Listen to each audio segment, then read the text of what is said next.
အားလုံးပဲမြင်ပါတော့ဒီနေ့ကျွန်တော်တင်ပြရင်းနဲ့တင်ပြရတော့ခုဆုံးတဲ့ပတ်သက်ပြီးတော့ကျွန်တော်ပြန်လာတယ်ဆိုင်ရတော့အဲဒီဆိုင်ရကိုလုပ်တဲ့မျိုးတင်ပြပေးမှာဖြစ်ပါတယ်လုပ်တဲ့မျိုးအများကြီးမှာဝယ်ယူပြီးတော့စနစ်တကျပါနော်စနစ်တကျလုပ်တဲ့မျိုးကျွန်တော်ညောင်းပေးမှာဖြစ်ပါတယ်ကျွန်တော် channel ကို subscribe လုပ်ရပြီးတော့ subscribe လုပ်ပြီးတော့အားပေးပါအောင်တောင်းပေးပါတယ်ကျွန်တော်တင်ပြလာပြီးစရ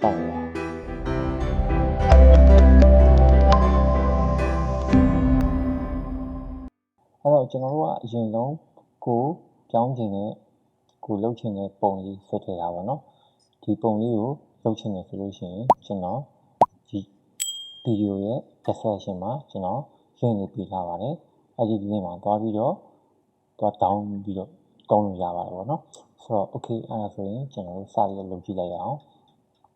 ကျွန်တော်တို့ကဒီမှာအရင်ဆုံးကိုလိုချင်တဲ့ပုံရပြီပေါ့နော်ရပြီဆိုလို့ရှိရင်ကျွန်တော်အရင်ဆုံးဘာလုပ်ရမလဲဆိုလို့ရှိရင်ဒီပုံကိုကျွန်တော်က selection ခဏကောက်ထားရမယ်ပေါ့selection ကောက်မယ်ဆိုလို့ရှိရင်ဒီမှာကျွန်တော်ကအရင်ဆုံး object selection tool နဲ့ကျွန်တော်တောင်းလိုက်တစ်ချက်နှိပ်လိုက်ပြီဆိုလို့ရှိရင်သူကဒီမှာ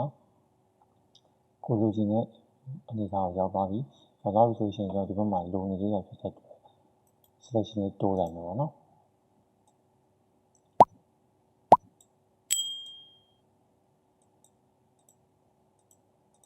Okay ရောက်ပြီရပြီအဲ့ဒါဆိုရင်ကျွန်တော်ဒီပုံကို Ctrl J နဲ့ copy ပွားထားမယ်ပေါ့ဒါပေမဲ့မပွားခင်မှာကျွန်တော်ဒီပုံ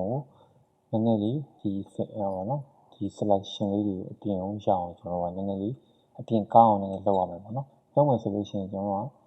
select ကိုသွား select သွားပြီးတော့မှ modify ဆိုတာရှိတယ်ပေါ့နော် modify ကနေပြီးတော့ကျွန်တော်က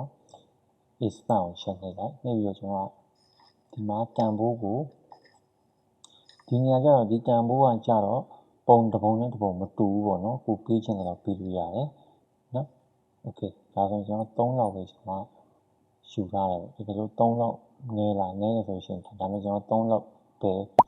3လောက်ဆိုရင်ကျွန်တော်တို့ကအဆင်ပြေပြီ okay အဲ့ဒါဆိုလို့ရှိရင်ကျွန်တော် Ctrl J လေးနဲ့ copy ပွားထားမယ်ဒီမှာကျွန်တော်တို့က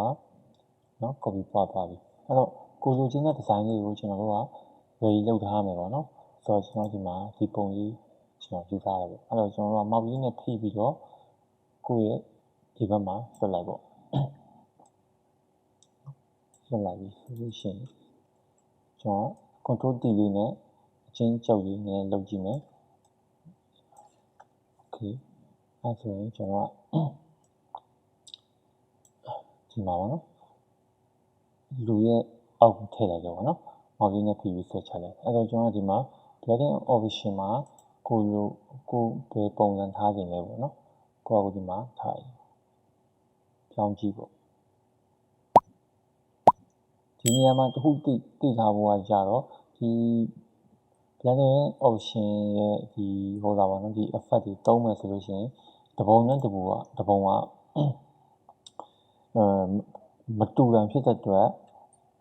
ပြီးတော့ဒီမှာရှိတဲ့ဟာလေဒီမှာသုံးတဲ့နည်းရတယ်တူချင်မှတူမှာပေါ့နော်ဒါပေမဲ့ကျွန်တော်ကဒီမှာ modify multiply နဲ့ကျွန်တော်သုံးလိုက်တယ်ပေါ့သုံးလိုက်တော့ကျွန်တော်ဒီမှာအဆင်ပြေသွားပြီပေါ့နော်အဲ့တော့ကျွန်တော်ကပုံလေးကိုအနေထားလေးမှန်အောင်ကျွန်တော်ကနည်းနည်းလေးအချင်းချုပ်လေးနဲ့လုပ်ပြီးတော့ကစားကြည့်မယ် okay ကျွန်တော်ဒီလောက်ဆိုရင်အဆင်ပြေပြီအဲ့တော့အဆင်ပြေပြီဆိုလို့ရှိရင်ပြီးပြီလားဆိုတော့မပြီးသေးဘူးပေါ့နော်ဒီမှာ create right click ထောက်မယ် right click ထောက်ပြီးတော့ကျွန်တော်က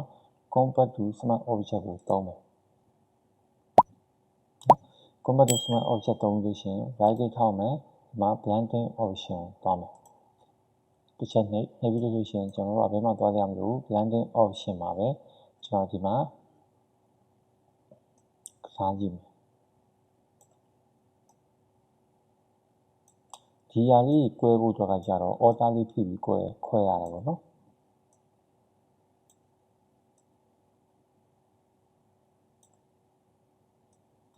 ကိုစိတ်ကြိုက်ထားပါကိုကြိုက်တဲ့အနေထားလောက်ရပြီဆိုရင်ဆက်လိုက်ပေါ့နော်